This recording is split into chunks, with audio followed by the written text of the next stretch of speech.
Nah, nih, bayangkan ya, kita sudah punya anak, profesi hanya sebagai petani, ya serabutan, untuk memenuhi kebutuhan hidup saja susah, ya. Ditambah lagi istri yang biasanya bisa mencari uang walaupun 300-an, 400-an, 500-an per bulan, sekarang sudah berhenti, hanya fokus di rumah saja, ya. Bayangkan itu susah, susah, susah sekali. Namun satu yang saya pegang prinsipnya, hidup memang susah ya untuk saya yang itu lagi.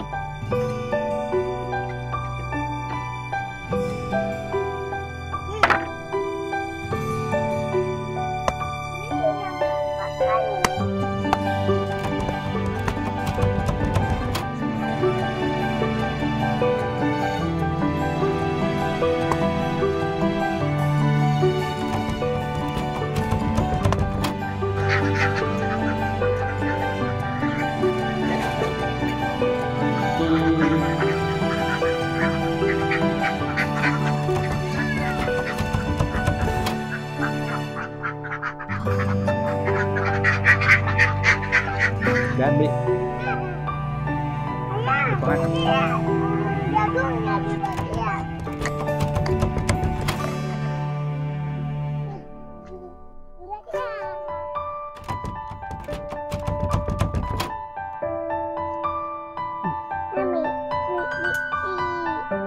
Bisa ya.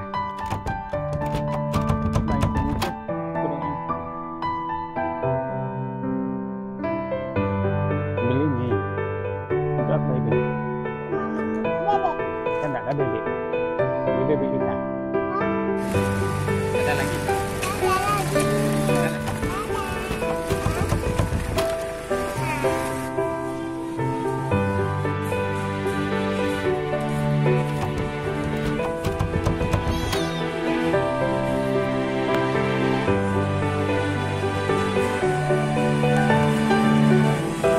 Uangnya lah.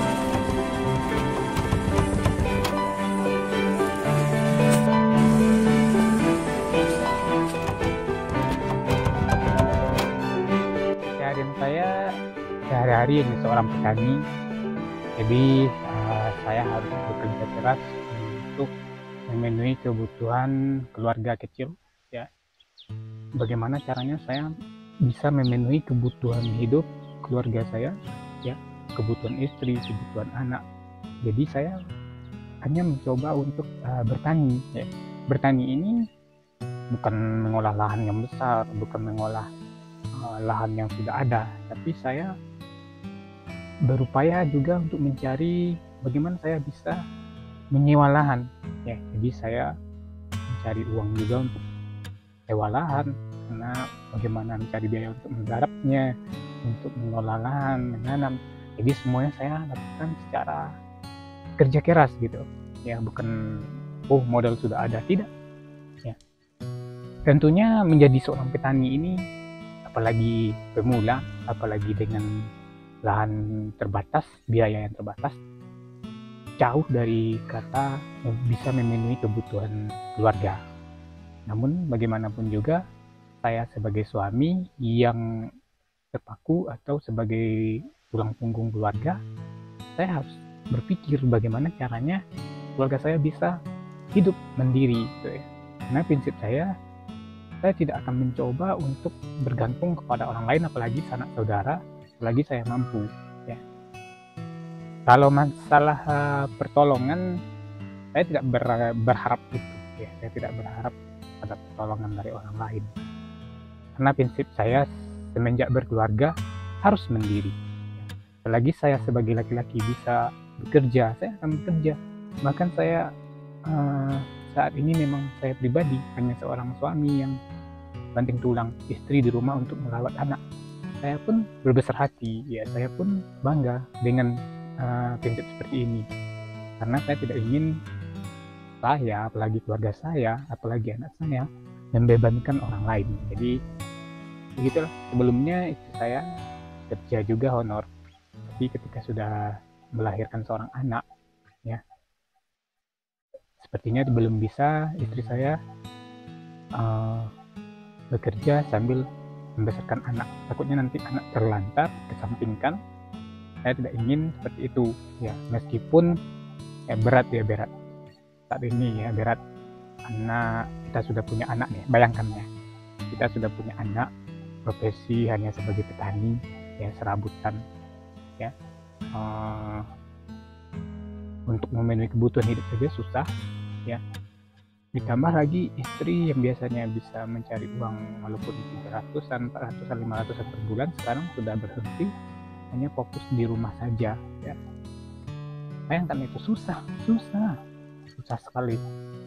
Namun satu yang saya pegang prinsipnya, hidup memang susah, meskipun hidup susah ya, susah dari segi finansial, tapi saya tidak ingin menyusahkan orang lain itu ya. Jadi makanya saya biarlah istri fokus membesarkan anak, fokus untuk melihat perkembangan anak, pendidikan anak.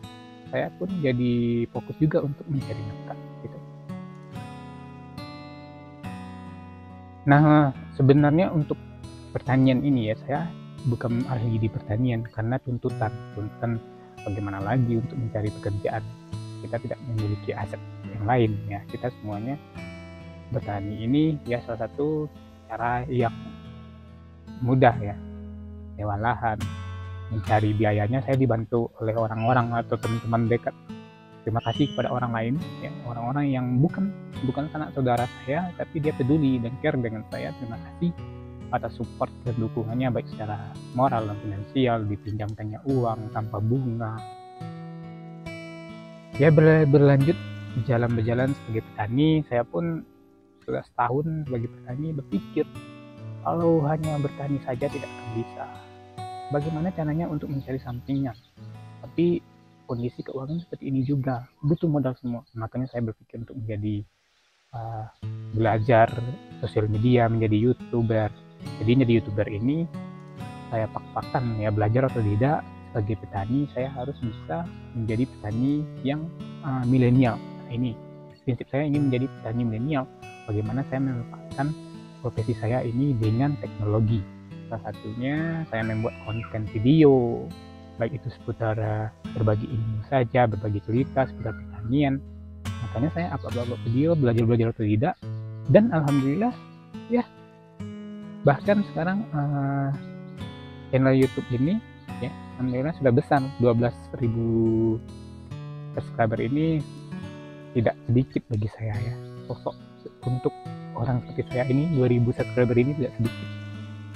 Alhamdulillah juga saya sudah bisa mempelajari bagaimana ini bermain YouTube, bagaimana mempelajarinya. Karena tidak semua orang itu bisa menjadi seorang YouTuber, namun peluang semua orang bisa jadi YouTuber. Kita harus belajar ya, setahun saya belajar, alhamdulillah sekarang sudah memiliki channel sama seperti ini dan juga membuka kursus ya. Jadi jangan apa ya, apapun profesi teman-teman pasti ada peluang lain ataupun ada penyeimbangnya ya. Contohnya ya begini, saya sudah bisa membantu orang bikin channel YouTube ya. Bahkan penghasilan YouTube ini memang tidak besar, tapi sudah bisa membantu mengembangkan pertanian saya, sewa lahan ini, sewa lahan itu. Dan bukan berarti saya sudah mapan ya, sudah mampu memenuhi kebutuhan keluarga, belum bisa memenuhi kebutuhan keluarga, sangat jauh. Tapi saya akan berusaha mandiri mungkin gitu ya. Jadi alhamdulillah saat ini channelnya sudah berkembang dan sudah buka pelatihan juga, sudah banyak juga teman-teman yang pelatihan. Jadi bagi teman-teman yang juga berminat untuk menjadi YouTuber ya, apapun profesi teman-teman ya, tema ataupun topik yang akan teman-teman angkat itu bisa-bisa saja ya.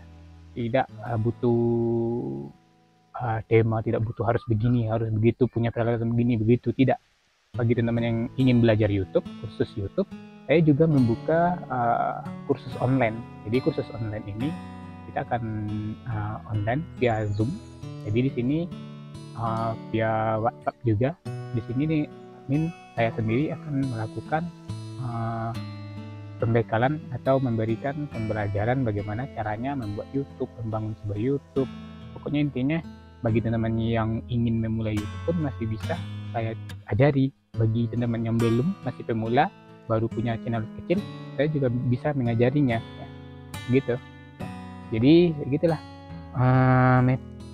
Memang ya ketika kita menjadi seorang petani biasa, nggak ada ada apa-apanya. Orang tidak akan melihat kita, orang tidak akan melihat kita, tidak akan peduli, cuek. Siapapun itu, orang dekat, teman, orang lain malah ya, bahkan siapapun. Tapi kita harus ambil prinsip ya, jangan bergantung kepada orang lain, jangan pedulikan orang lain ya. Orang lain itu bukan penentu kita.